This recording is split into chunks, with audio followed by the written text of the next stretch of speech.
leave her running around by herself? What are you, crazy? Man. He is crazy. You better not screw up, man. I'm taking her. We're in the same political persuasion anyway. Does he work for the federal government? No, also? he doesn't. He works for the cancer industry. Really? Mm-hmm. He liaisons between pharma and the doctors. Oh, I got some questions for you too. Hello, sir. I'm Uncle Sam, otherwise known as Badass Uncle Sam. I saw that. Cool. How's it been going? You've been reading the news. And you work for the federal government, what capacity? I'm a meeting planner for the intelligence community. A meeting planner for the intelligence community. Actually in a executive level training. Were you in on that meeting, or did you plan that meeting between Lynch and No, I didn't. Yeah. No, that didn't require a lot of meeting planning. Does that even fit in the preview of, like, what was that? I mean, I know we're all going, what the hell? Well, we're all going, what the hell? And of course, we're all going, why isn't she in jail? You know. Now, I had spoke to 3 months ago, a gentleman from the Inspector General's office, 25 years. And he was very candid to me. I was very happy to do this. Because, you know, I mean, you guys got a lot on the line when you speak these days. But I asked him if there were we going to see any accountability. And this is what his answer was. No. The only thing we do now is embarrass them. You think that's going to hold true? No. Yeah. What makes you think that? Well, in all seriousness, there are a lot of things happening around the world that needs the intelligence community's attention. Mm-hmm. You know. Really? In what capacity? Well, I mean, just everything that's happening around the world. Everything's happening around the world. I'm just going to go straight to the jugular here and be on the dark side of this, because I happen to be reading a book right now. I highly recommend for anybody in Washington and government to read. And I hope it's not prophetic. It's called The Killing of Uncle Sam. Now, in here, of course, the byline is follow the money. Always. Right. Now, which is, when I get to you, I got some questions for you.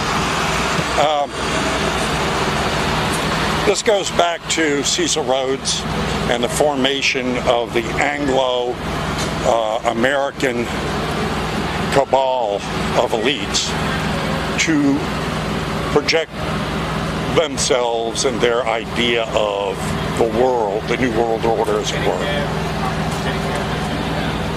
to rule the world, basically through financial means. It goes very well in detailing here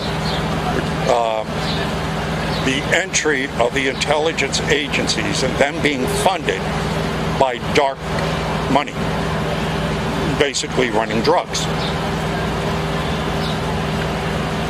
And that has corrupted a segment of, there are good people in the FBI, I meet them out here. I mean, good people in the FBI out here, good, police officers, government workers, people that really mean well.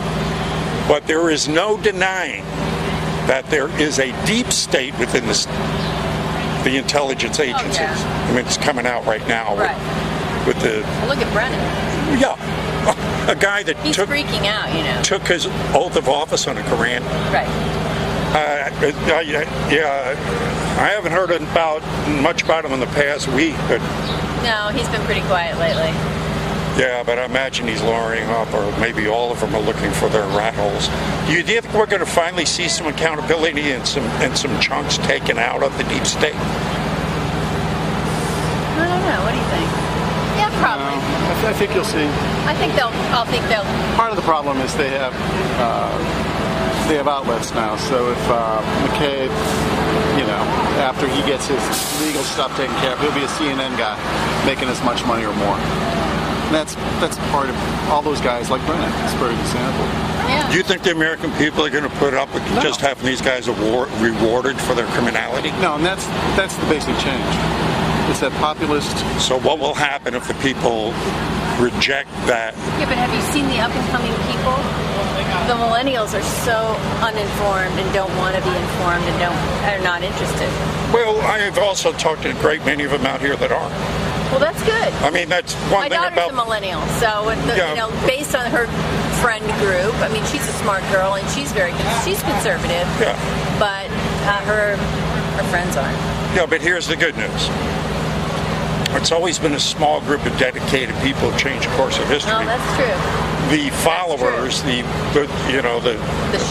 sheep have never really mattered anyway. They're going to follow whatever takes control of the reins. Right. So we have a lot of smart people. True. And like you say, the Brennans are desperate now. They are being exposed. I mean, the one thing that's changed everything. Correct me if I'm wrong here, Miss Intelligence Agency lady, is the open source now information that we have. Well, I mean, that's changed everything everywhere. The whole, all the open source information. To the point But it helps us too. I beg your pardon? It helps us too. Oh, yeah, that's why they're trying to shut it down. I mean, you are familiar with Article 13 that just passed? EU, Article 13. Do you know what it is? I don't know what it is. Okay. I'm sorry. They snuck this up on us. But basically, it's one of the provisions that was in the TPP to start regulating the internet, where copyright infringements and now making even memes have to go through a meme police arbitrator, which is basically going to be run by the Southern Poverty Law Center. Yeah.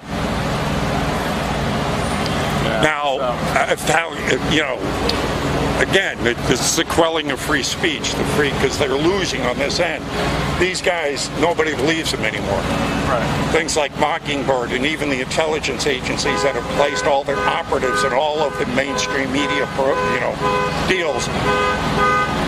So they can't talk about the poison vaccines with the pharmaceutical companies run, because the last thing they want to do is make marijuana legal, or indeed start having real testing and regulations, because they even do with the cancer deal. Are they really looking for a cure for cancer? How many, what have we poured $1 trillion into finding a cure and it's gotten worse? That's wrong. Really? Correct me, please. Please correct me. Give me some hope. With the new technologies that are coming out, with the immuno-oncology products that are coming out by the truckloads, where they're using your own cells to fight cancer. Mm-hmm. They're moving it. They're not going to cure it necessarily. They're not going to cure each cancer, because each cancer is different. Mm-hmm. But they'll move it to a chronic disease, like diabetes, so you won't be dying from it.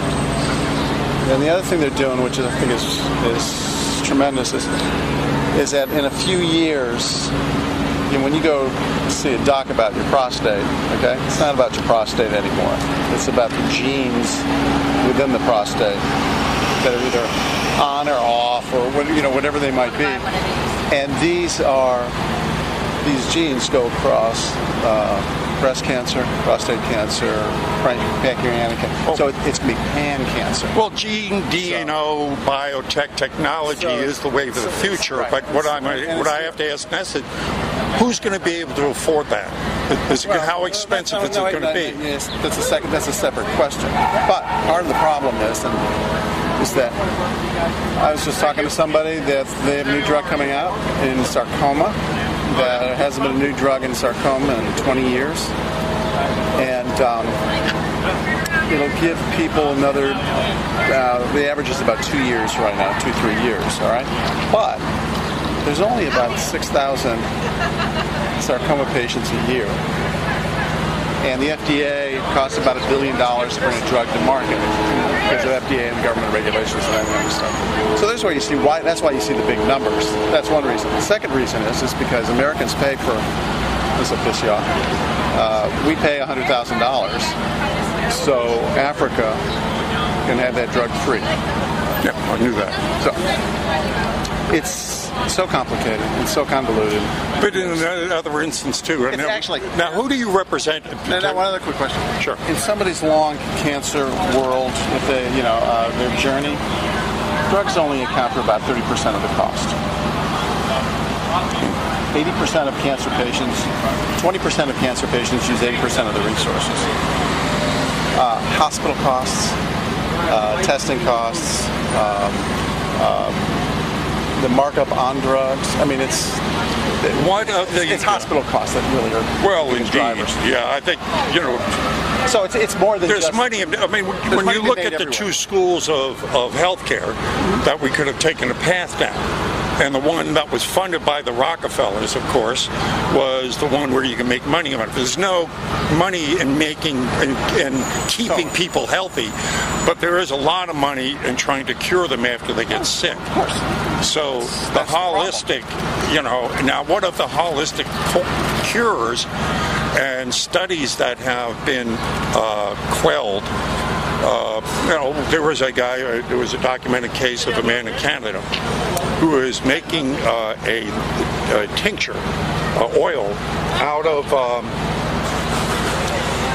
marijuana. The guy didn't even smoke the stuff. He was just making. He was giving this stuff away, right? But curing 4-stage cancer at a 90-odd% rate. It was phenomenal. The government comes in, of course, the pharmaceutical company raised hell, and then the government stepped in. They busted this guy for cultivation, put him in prison. Now, I got to figure, it couldn't have just been because he was growing marijuana that they threw him in prison.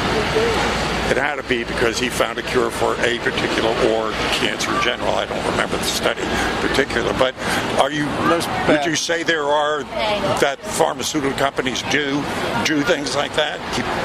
Suppress natural. Look, it's the same thing. Yeah. It's the oil companies. It's pharmaceutical.